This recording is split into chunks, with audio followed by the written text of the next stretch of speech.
Welcome to the fifth and final video in my hybrid rolling ball clock series. Congratulations on making it all the way to this point.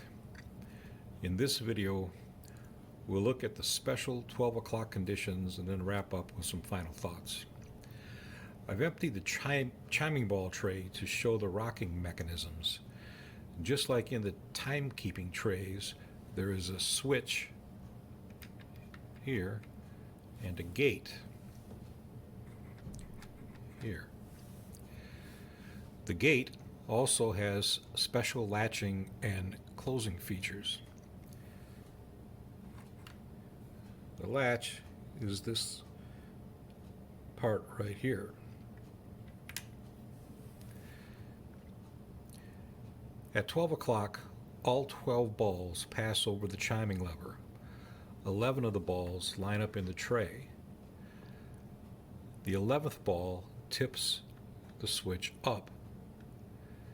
The 12th ball then follows the path, tips the gate down and into the open position, and settles in the trigger ball tray. This latch pivots down and temporarily locks the gate open. Instead of the balls going into the hour chiming tray, all of the balls go through the open gate into the trigger ball tray. A few minutes later, as the ball wheel continues to turn, the cam on the wheel actuates this plunger, pushing the latch back and closing the gate.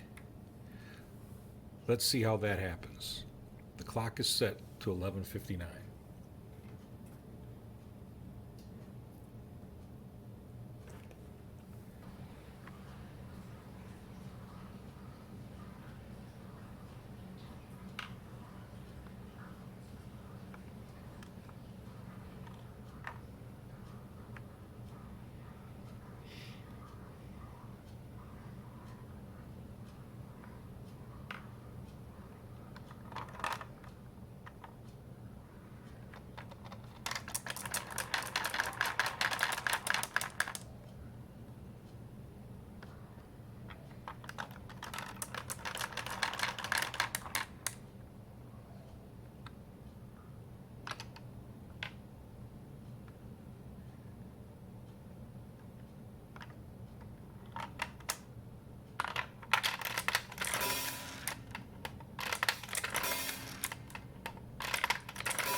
I'll now manually advance the wheel to show how the plunger actuates the latch.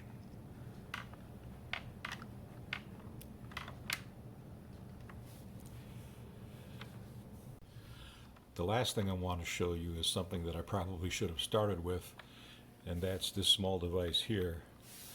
It's a plumb bob hanging straight down, giving you an indication if the clock is level or not.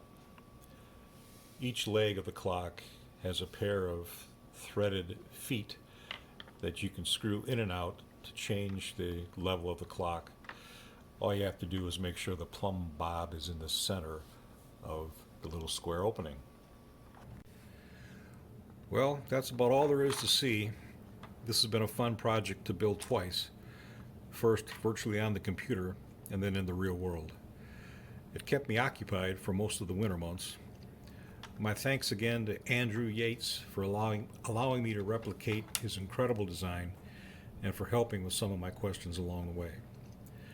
I'd like to build a clock again, this time with more consideration to the aesthetics. I have some changes to make to a few of the parts where I ran into some minor interferences. I also need to modify the nested laser cut parts by moving all of the engraved part numbers off of the parts themselves and onto the adjacent waste material. That in itself is a lot of work. I'll look into cutting the parts from a hardwood veneered plywood instead of MDF. I'll change the 3D printed part colors to something a little more subdued. I need to get a thicker chime disc and make a proper strike. The chime sound that I have now is pretty pitiful, but it gets the point across. Some of the hardware needs to be updated to allow better access when the clock is fully assembled. Lastly, I want to investigate a way to regulate the motor RPM so that the timekeeping can be more accurate. This is definitely no Rolex.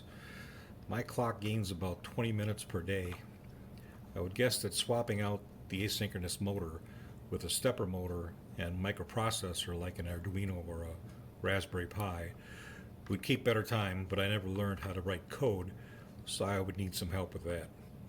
If there are any volunteers, let me know in the comments. Maybe in another year, I'll have a new version to post. Thanks for watching.